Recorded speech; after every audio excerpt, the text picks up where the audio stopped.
ಈ ಪರಿಸ್ಥಿತಿ ರಾಜ್ಯದಲ್ಲಿ ಬರೋದಕ್ಕೆ ಕಾರಣ ಏನು?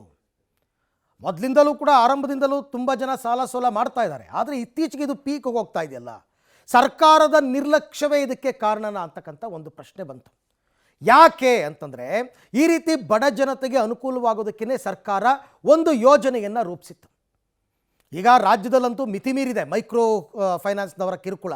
ಈ ಥರ ಪೀಕ್ಗೆ ವಿಪರೀತಕ್ಕೆ ಹೋಗೋದಕ್ಕೆ ಕಾರಣ ಏನು ಅಂತಂದರೆ ಸರ್ಕಾರದ ನಿರ್ಲಕ್ಷ್ಯ ಕಾರಣನ. ಹಾಗಾದರೆ ಸರ್ಕಾರ ಏನು ಮಾಡ್ತು ಅಂತಂದರೆ, ಸರ್ಕಾರ ಈ ಬಡ ಜನರಿಗೆ ಅನುಕೂಲವಾಗೋದಕ್ಕೆ ಯೋಜನೆಯೊಂದನ್ನು ರೂಪಿಸಿತ್ತು. ಆ ಯೋಜನೆ ಹಳ್ಳ ಹಿಡಿದು ಕೂತಿದೆ. ಅದಿದ್ದಿದ್ರೆ ಇಷ್ಟೊಂದು ತಾರಕಕ್ಕೆ ಹೋಗ್ತಾರೇ ಇಲ್ಲ, ಮತ್ತು ಇಷ್ಟೊಂದು ಮಿನಿ ಫೈನಾನ್ಸ್ ಕಂಪ್ನಿಗಳು ಹುಟ್ಕೋತಾನೆ ಇರಲಿಲ್ಲ. ಹಾಗಾದರೆ ಎಲ್ಲಿ ಹೋಯಿತು ಈ ಉದ್ಯೋಗಿನಿ ಯೋಜನೆ? ಬಡವರಿಗೆ ಸಬ್ಸಿಡಿ ಸಾಲ ಕೊಡುವಂತಹ ಯೋಜನೆ ರೀ ಅದು, ಸರ್ಕಾರದ ವತಿಯಿಂದಲೇ ಕೊಡ್ತಕ್ಕಂಥದ್ದು. ಸರ್ಕಾರನೇ ಕೊಟ್ಟಿದ್ದಿದ್ರೆ ಒಂದು ವೇಳೆ ಮೈಕ್ರೋ ಫೈನಾನ್ಸ್ನವರು ಇಷ್ಟೊಂದು ಕಿರುಕುಳಕ್ಕೆ ಹೋಗೋಕ್ಕೆ ಸಾಧ್ಯ ಆಗ್ತಿರಲಿಲ್ಲ. ಆ ಯೋಜನೆ ಹಳ್ಳ ಹಿಡಿದರ ಪರಿಣಾಮ ಇವತ್ತು ಜನ ಈ ರೀತಿ ಪರಿತಪಿಸುವಂತಾಗಿದೆ. ಇದಕ್ಕೆ ಸಂಬಂಧಪಟ್ಟ ಒಂದು ರಿಪೋರ್ಟ್ ಇದೆ, ನೋಡಿ. ಮೈಕ್ರೋ ಫೈನಾನ್ಸ್ ಹಾವಳಿಗೆ ಸರ್ಕಾರ ಕಾರಣನ? ಸರ್ಕಾರದ ನಿರ್ಲಕ್ಷ್ಯದಿಂದಲೇ ಬಾಲ ಬಿಚ್ಚಿದ್ರ? ಎಲ್ಲೋಯ್ತು ಉದ್ಯೋಗಿನಿ ಮಹತ್ವಾಕಾಂಕ್ಷಿ ಯೋಜನೆ? ಹೌದು, ಮೈಕ್ರೋ ಫೈನಾನ್ಸ್ನ ಹಾವಳಿ, ಕಿರುಕುಳ, ಹಿಂಸೆ, ದರ್ಪ, ಸಾವು ನೋವಿನ ಬಗ್ಗೆ ಎಲ್ಲೆಡೆ ಸುದ್ದಿ ಆಗ್ತಿದೆ. ಮಹಿಳೆಯರನ್ನೇ ಟಾರ್ಗೆಟ್ ಮಾಡಿ ಸಾಲ ಕೊಟ್ಟು ಸಾಲದ ಶೂಲದಲ್ಲಿ ಸಿಲುಕಿಸಲಾಗ್ತಾ ಇದೆ. ಆದರೆ ಮೈಕ್ರೋ ಫೈನಾನ್ಸ್ ಈ ಪರಿ ಬಾಲ ಬಿಚ್ಚಿ ಜನರಿಗೆ ಕಾಟ ಕೊಡೋದಕ್ಕೆ ಕಾರಣ ಸರ್ಕಾರದ ಸಬ್ಸಿಡಿ ಸಾಲ ಯೋಜನೆ ಹಳ್ಳ ಹಿಡಿದಿದ್ದು. ಈ ಬಗ್ಗೆ ರಿಯಾಲಿಟಿ ಚೆಕ್ಗೆ ಪಬ್ಲಿಕ್ ಟಿವಿ ಇಳಿದಾಗ ಮಹಿಳೆಯರಿಗಾಗಿಯೇ ಇರುವಂತಹ ಉದ್ಯೋಗಿನಿ ಸ್ವಯಂ ಉದ್ಯೋಗಕ್ಕಾಗಿ ಅತ್ಯಂತ ಕಡಿಮೆ ಬಡ್ಡಿ ದರದಲ್ಲಿ ಸಿಗುವಂತಹ ಸಾಲದ ಬಗ್ಗೆ ಬ್ಯಾಂಕ್ಗಳಲ್ಲಿ ಮಾಹಿತಿಯೇ ಇಲ್ಲ ಅನ್ನೋದು ಗೊತ್ತಾಗ್ತಿದೆ. ಉದ್ಯೋಗಿನಿ ಸ್ಕೀಮ್ ಬಗ್ಗೆ ಮಾಹಿತಿಯೇ ಇಲ್ಲ, ಬ್ಯಾಂಕ್ ಸಿಬ್ಬಂದಿಗೆ ಕೇಳಿದರೆ ಗೊತ್ತೇ ಇಲ್ಲ. ಪಬ್ಲಿಕ್ ಟಿವಿ ರಿಯಾಲಿಟಿ ಚೆಕ್ನಲ್ಲಿ ಬಯಲು. ಖಾಸಗಿ ಫೈನಾನ್ಸ್ಗಳಿಂದ ಬಡ್ಡಿ, ಚಕ್ರಬಡ್ಡಿ, ಸಾಲದಿಂದ ತಪ್ಪಿಸಿಕೊಳ್ಳುವುದಕ್ಕೆ ಉದ್ಯೋಗಿನಿ ಯೋಜನೆ ಜಾರಿಯಾಯಿತು. ಆದರೆ ಈ ಯೋಜನೆ ಬ್ಯಾಂಕುಗಳ ಅಸಹಕಾರದಿಂದ ಮಹಿಳೆಯರಿಗೆ ತಲುಪ್ತಾ ಇಲ್ಲ. ಈ ಬಗ್ಗೆ ನಿಮ್ಮ ಪಬ್ಲಿಕ್ ಟಿವಿ ರಿಯಾಲಿಟಿ ಚೆಕ್ ಅನ್ನು ನಡೆಸಿದೆ. ಈ ವೇಳೆ ಸತ್ಯ ಬಯಲಾಗಿದೆ. Reality check number 1. ಅಕೌಂಟ್ ಎಲ್ಲಿದೆ?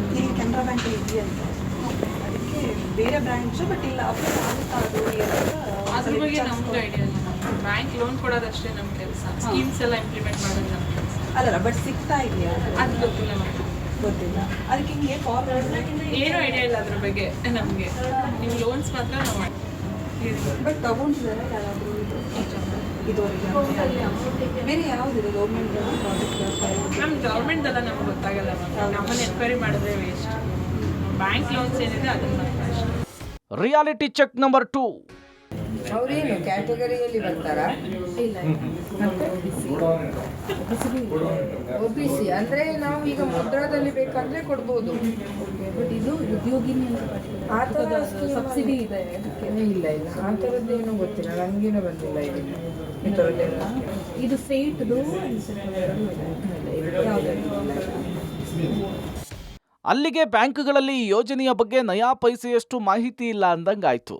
ಈ ಯೋಜನೆ ಅನುಷ್ಠಾನಕ್ಕೆ ಬಂದರೆ 3 ಲಕ್ಷದವರೆಗೆ ಕಡಿಮೆ ಬಡ್ಡಿ ದರದಲ್ಲಿ ಸರ್ಕಾರದಿಂದ 90,000 ಸಬ್ಸಿಡಿಯೊಂದಿಗೆ ಸಾಲ ಸಿಗುತ್ತೆ. ಆದ್ರೀಗ ಬಹುತೇಕ ಮಹಿಳೆಯರಿಗೆ ಈ ಸೌಲಭ್ಯವೇ ಸಿಗ್ತಿಲ್ಲ. ರಾಜ್ಯದಲ್ಲಿ ದಿನದಿಂದ ದಿನಕ್ಕೆ ಮೈಕ್ರೋ ಫೈನಾನ್ಸ್ಗಳ ಅಬ್ಬರ ಹೆಚ್ಚಾಗ್ತಾನೆ ಇದೆ. ಇನ್ನೊಂದು ಕಡೆಗೆ ಮಹಿಳೆಯರಿಗೆ ಸರ್ಕಾರದಿಂದ ನೀಡಬೇಕಾಗಿರುವಂತಹ ಸಾಲ ಸೌಲಭ್ಯ ಯಾವುದೂ ಕೂಡ ಬ್ಯಾಂಕುಗಳ ಅಸಹಕಾರದಿಂದ ಅರ್ಹ ಫಲಾನುಭವಿಗಳಿಗೆ ಸಿಗ್ತಾ ಇಲ್ಲ. ಸರ್ಕಾರ ಮೈಕ್ರೋ ಫೈನಾನ್ಸ್ಗಳಿಗೆ ಮೂಗುದಾರ ಹಾಕುವಂತಹ ಜೊತೆಗೆ ಸರ್ಕಾರದಿಂದ ಇರುವಂತಹ ಕಿರು ಸಾಲ ಸೌಲಭ್ಯವನ್ನ ಅರ್ಹ ಫಲಾನುಭವಿ ಮಹಿಳೆಯರಿಗೆ ತಲುಪಿಸುವತ್ತ ಕೆಲಸ ಕೂಡ ಮಾಡಬೇಕಾಗಿದೆ. ಕ್ಯಾಮರಾ ಪರ್ಸನ್ ರಾಜು ಜೊತೆ ಪವಿತ್ರ ಕಡತಲ, ಪಬ್ಲಿಕ್ ಟಿವಿ, ಬೆಂಗಳೂರು.